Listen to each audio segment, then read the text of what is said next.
ลิปนี้ก็เป็นคลิปตั้งแต่มื้อวันที่31เดือน12พู้นแหละทุกคนตั้งแต่ปีกายนี่พู้นแหละเนาะแต่ว่าลงช้าหน่อยหนึ่งเพราะว่าเจ้าของค้าแต่เลาะลิ้นกินเบียร์ลูกสาวบอกว่าอยากไปลิ้นพาอันน่าไปลิ้นแหน่ว่าซั้นแม่ก็บ่ฮู้ว่าสิพาลูกสาวไปไสก็เลยพาไปเลาะลิ้นถ่ายรูปอยู่ Friendship Mall นั่นเองทุกคนอยู่ที่นครปากเซ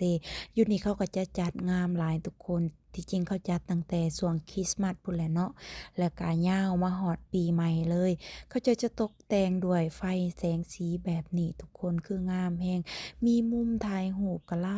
ายลูกมาเห็นก็คือแบบตื่นเต้นแล้วก็ม่วนแฮงเพราะว่า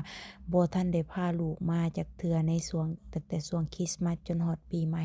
หาก็พาเพิ่นมานี่เนาะมาเห็นก็คือว่าแล่นใส่เลยเนาะทุกคนมีตุ๊กตาซานตาคลอสมีมุมถ่ายรูปอิหยังหลายหม้องเลยทุกคน ในช่วงปีใหม่ไผบ่ฮู้ว่าสิไปถ่ายรูปอยู่ไสก็มาเช็กอินอยู่นี่ได้เลยทุกคน Friendship Mall ปากเซจะเบิ่งมุมถ่ายรูปเขาก็คืองามแฮงอันนี้ก็จักแม่นแม่ตื่นเต้นหรือว่าลูกตื่นเต้นเนาะเพราะว่าในช่วงมื้อสุดท้ายมื้อสิ้นปีแบบนี้แม่บ่เคยออกไปกินข้าวนอกบ้านหรือว่าออกไปเลาะแบบนี้จักเทื่อเนาะแต่ละปีก็จะพากันกินข้าวอยู่เรือนสังสรรค์ตามภาษานั่นแหละเนาะและนอกจากมุมถ่ายรูปอยู่ทางหน้า Friendship แล้วเนาะทุกคนเฮาย่างเข้าไปในไปเบิ่งต้นคริสต์มาสใหญ่ๆเนาะทุกคนเนาะทางในก็คือบรรยากาศก็งามเนาะคนขายเครื่องขายของก็หลายอันนี้แม่นเฮามาช่วงแลงเนาะเพราะว่าพาลูกมาแวะถ่ายรูปและยังจะไปหลายหม้องอยู่ทุกคน อันนี้คือแม่ตื่นเต้นทุกคนบ่แม่นลูกตื่นเต้นเห็นต้นคริสต์มาสใหญ่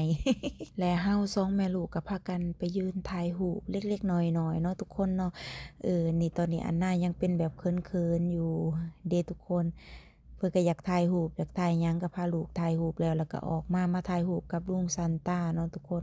หลังจากนั้นแล้วก็พากันไปกินข้าวได้บาดนี้ไปกินข้าวอยู่ร้านซูชิเนาะทุกคนร้านอาหารญี่ปุ่น นี่เป็นทานประจำก็ว่าได้เนาะเพราะว่ามาตลอดว่าน่ามากินซูชิเด้ทุกคนเพิ่นจะกินหมดเลยนะคะในถาดที่ว่าสั่งมาหั่นคือกินหลายกันพามากินซูชิหั่นคือซูชิก็เฮ็ดมาคำบักใหญ่ทุกคนเอ้ยพูนคำหนึ่งที่เขาเจ้าเฮ็ดมาหั่นก็บอกเลยว่าอันน่ากินได้จักเท่าใดคำเลยเพิ่นบอกว่ายกโปะให้เลยแซ่บหลายอันน่ามากเพิ่นว่ามานี่ก็เป็นถ้วยของพ่อเพิ่นเนาะทุกคนเนาะ พ่อก็เป็นแบบเงาๆนะที่จริงอยากกินอยู่เรือนแต่ว่าขัดใจลูกกับเมียบ่ได้หลังจากว่าเฮากินข้าวแล้วทุกคนเฮาก็พากันมาแวะแคมป์ของว่าสิไปเต้นเชียร์หน้าห้านหน้าคอนเสิร์ตแหน่จักหน่อยมาฮอดเพราะว่าคนหลายทุกคน